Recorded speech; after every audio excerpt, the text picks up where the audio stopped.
Ms. and in this episode, I'm going to be talking about some different Easter art ideas. So let's dive in on this episode and let's make some art.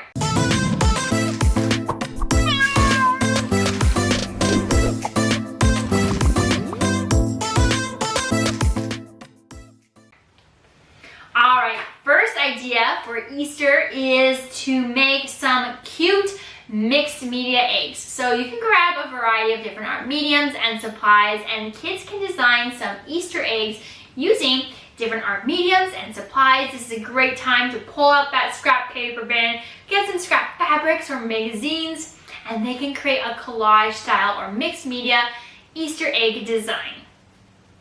Number 2 is they can do monochromatic eggs for older students. So older students can explore doing monochromatic color schemes of Easter eggs. So they're going to design their Easter egg, but the entire composition is going to be monochromatic. So whatever they're going to use to color with, whether it's oil pastels or wax crayons or colored pencils or pencil crayons, whatever you call them, watercolor paints, it's going to be monochromatic. So they're going to work on their tints and tones and shades to create a range of rich values, to create some realism and some form in there, but it's all going to be one color. It's going to be monochromatic, and you can let them pick the color they want to use. And how beautiful would a wall of monochromatic Easter eggs be?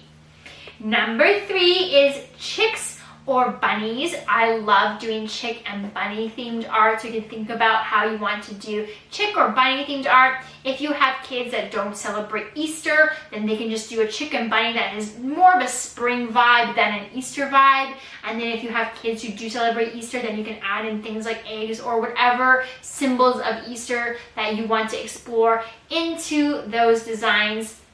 And I think that's a great way to kind of spark some ideas for some Easter art. How cute are chicks and bunnies? Like, you can do like a whole lesson about chicks or a lesson about bunnies, and you know, and then show different types of them and what they look like, because they're all different, right?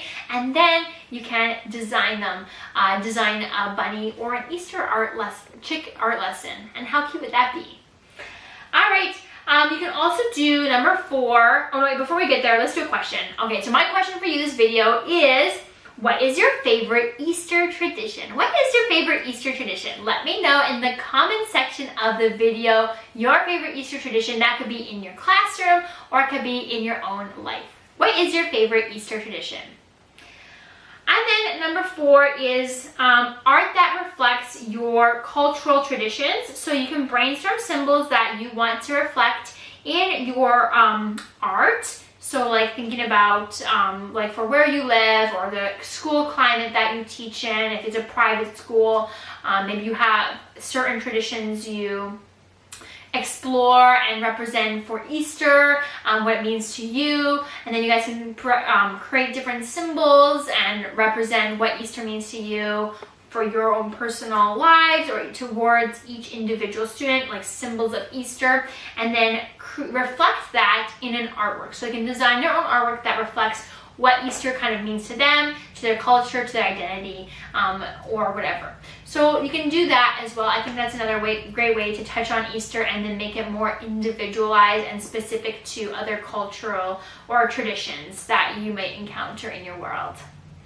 All right, number 5 is to find Easter art resources online. I do have a ton of different Easter art resources in my Ms. Artastic Teachers Pay Teachers store, Ms. Artastic on TPT. You can find them by clicking the big link in the description of the video that says click here for Easter art resources, and there you'll find everything from challenge cards to grid draws, to write and draws, to roll and draws, to craft and writes, to art and writes, to art tutorials, and so much more. They're all pre-done, ready to go with all the worksheets, reflections, rubrics, assessments, step-by-steps, everything you need to be successful at teaching the lesson. So if you want to check them out, click the link in the description of the video and find whatever art resource that you need to make your Easter art planning done in a snap. So you can go from being stressed out on the hamster wheel of planning to being done in seconds, to be a calmer, happier, stress-free you.